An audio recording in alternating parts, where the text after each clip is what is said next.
নবীজি আমার জন্য কি? আমার আল্লাহ ঘোষণা করলেন আলহামদুলিল্লাহি রাব্বিল আলামিন। রব হলো আমাদের জন্য সকল জায়গার মধ্যে আমাদের রব। আমার আল্লাহ যত জায়গার মধ্যে মানুষের জন্য যদি আল্লাহ মানুষের জন্য মানুষের হলো রহমত হলো নবী। গরু ছাগলের আল্লাহ, গরু ছাগলের জন্য রহমত হলো আমাদের নবী। আর রাসূলুল্লাহ মাছের আল্লাহ, মাছের জন্য হলো রহমত নবী। গাছের আল্লাহ, গাছের জন্য হলো রহমত নবী। হিন্দুর আল্লাহ, হিন্দু বৌদ্ধ খ্রিস্টান নাসারা যা কিছু যত জায়গার মধ্যে আল্লাহ রাব্বুল আলামিন, আমার আল্লাহর ঘোষণা হলো আমি আল্লাহ যত জায়গায় তত জায়গায় হলো আমার নবী হলো রহমত। জোরে কোন সুবহানাল্লাহ। রহমত হলো নবী। এই নবীকে আমাদের জন্য পাঠাইছে। আমি বলেছিলাম, গত জুমায় বলেছিলাম, দুটি জিনিস আল্লাহ উপহার দিয়েছেন। একটা হলো কোরআনুল কারীম, আর একটা হলো নবী। তাহলে কোরআনের কাজ কি, কি উপকার কাজ দিয়েছে, কিন্তু রাসূল নবীকে পাঠালেন, নবী দিয়ে কি হবে আমাদের? কেমন নবী পাঠালেন? তাহলে এমন একজন নবীকে আল্লাহ পাঠালেন, তিনি কি আমাদের জন্য রহমত।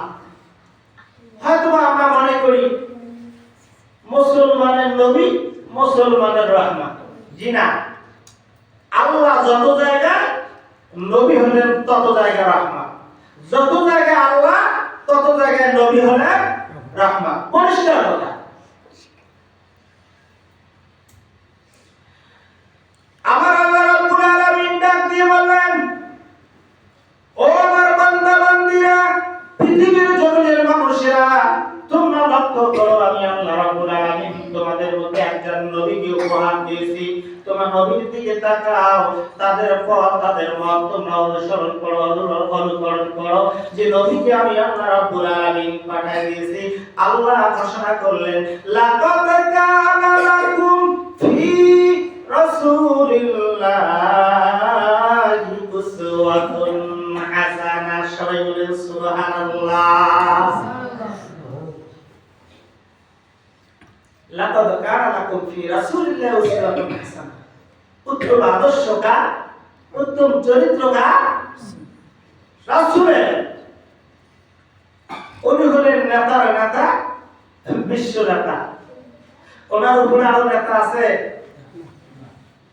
হয়তো আমরা অনেকে নেতা মানি, নেতা তৈরি করি, ঠিক বলে, দুনিয়ার মধ্যে বেঁচে থাকি। নেতা কাউকে নেতা না মানলে বাধ্য করি আবার নেতা মানা, এমনও হয় না? হয় না? বিভিন্ন জায়গায় হয় না? অনেক জায়গায় হয় না, আবার অনেক জায়গায় হয়। তো আমাদের কথা হলো, আর একটু কথা বলি, সে কথাটা হলো, যেহেতু আমাদের নির্বাচন হয়ে গেল, দুটি কথা না বললেও নয়, যে কথাটা বলারই দরকার আমি মনে করি, শোনারও দরকার। সেটা হলো, আচ্ছা বলেন তো দেখি, দেশ থাকলে কি থাকবে?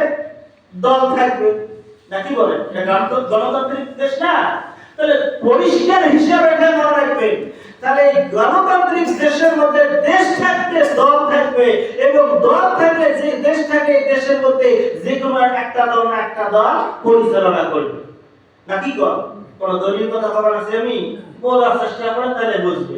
না হলে হুদে হুদে একটা কথা শুনলেন, আচ্ছা মন্তব্য করলেন, বিভ্রান্তি শুরু হয়ে গেল, সমাজে বিভ্রান্তি, ইমাম সাহেবের বিভ্রান্তি, বাইরে বিভ্রান্তি, এগুলি সরাসরি ভাবনা। কথাটা বুঝতে হবে আগা আর পিছে, কি বলে হুজুর,